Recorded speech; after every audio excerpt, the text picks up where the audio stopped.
Halo teman-teman, apa kabar semuanya? Aku harap kalian selalu dalam keadaan sehat ya. Kembali lagi di channel YouTube Tanya Tita. Kali ini aku akan membahas hukum kekekalan energi mekanik dan aku akan fokus ke aplikasinya ya. Jadi mungkin ada di antara kalian yang bingung sama posisinya, bingung rumusnya, atau kalian bingung ini yang ditanya sebenarnya apa gitu kan. Kalian boleh banget simak video ini ya. Oke, kali ini aku akan mengambil kasus untuk hukum kekekalan energi mekanik pada gerak jatuh bebas, guys. Nah, di sini aku langsung aja ke contoh soalnya biar kalian juga dapat ya esensinya atau rumusnya gitu. Oke, di soal ini teman-teman katanya sebuah benda dijatuhkan dari ketinggian 10 meter nih guys. Nih ya, ketinggiannya 10 meter tanpa kecepatan awal nih. Ini adalah salah satu kata kunci di mana kalau tanpa kecepatan awal itu berarti dia dijatuhkannya gerak jatuh bebas ya. Yang ditanyakan adalah berapa kecepatan benda ketika berada di ketinggian 2 meter dari permukaan tanah. Oke. Ini soal bisa kita selesaikan dengan hukum kekekalan energi mekanik. Jadi gimana caranya? Pertama, kita ambil posisi awal. Jadi bola itu posisi awalnya ada di sini nih. Nah, kita misalkan seperti itu ya. Kemudian ini dia berada di ketinggian 10 meter tadi katanya.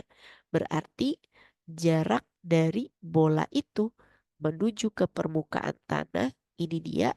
Ini kita anggap sebagai posisi satu ya. Maka kita anggap ketinggian awalnya atau H1-nya itu adalah 10 meter ya di sini. Nah, kemudian yang kedua katanya bolanya berada di ketinggian bendanya berada di ketinggian 2 meter dari permukaan tanah. Berarti ini posisi keduanya, guys. Nah, ini adalah posisi keduanya di mana bendanya udah ada di ketinggian 2 meter aja. Berarti ini adalah H2 ya. Ketinggiannya adalah 2 meter. Nah, berhubung tadi dia bilang tanpa kecepatan awal, berarti di posisi pertama ini nilai V1-nya sama dengan 0 ya, meter per sekon. Kemudian di posisi 2 guys, inilah kecepatan yang ditanya. Berarti kita bisa katakan yang ditanyakan itu adalah V2-nya berapa gitu kan. Nah, oke. Aku akan bahas ini dengan menggunakan hukum kekekalan energi mekanik di mana kita tahu energi mekanik itu kalau tidak ada gaya non-konservatif yang mempengaruhinya, contohnya gaya gesek, gaya hamban udara, dan sebagainya, maka dia akan bisa digunakan ya. Berarti energi mekanik ini bisa kita jabarkan kayak gini. EM1 sama dengan EM2 gitu. Artinya ini adalah energi mekanik untuk di posisi satu dan yang ini energi mekanik untuk di posisi 2 gitu ya. Oke. Kalau gitu kita jabarkan lagi guys bahwa EM1 itu adalah EP1 ditambah EK1. Kemudian EM2 itu adalah EP2 ditambah EK2. Oke, nah dari sini kita bisa jabarkan lagi bahwa EP1 itu adalah M dikali G dikali H1 ditambah EK1 itu adalah setengah dikali M dikali V1 kuadrat. Sama EP2-nya juga begitu. M dikali G dikali H2 ditambah setengah dikali M dikali V2 kuadrat. Oke,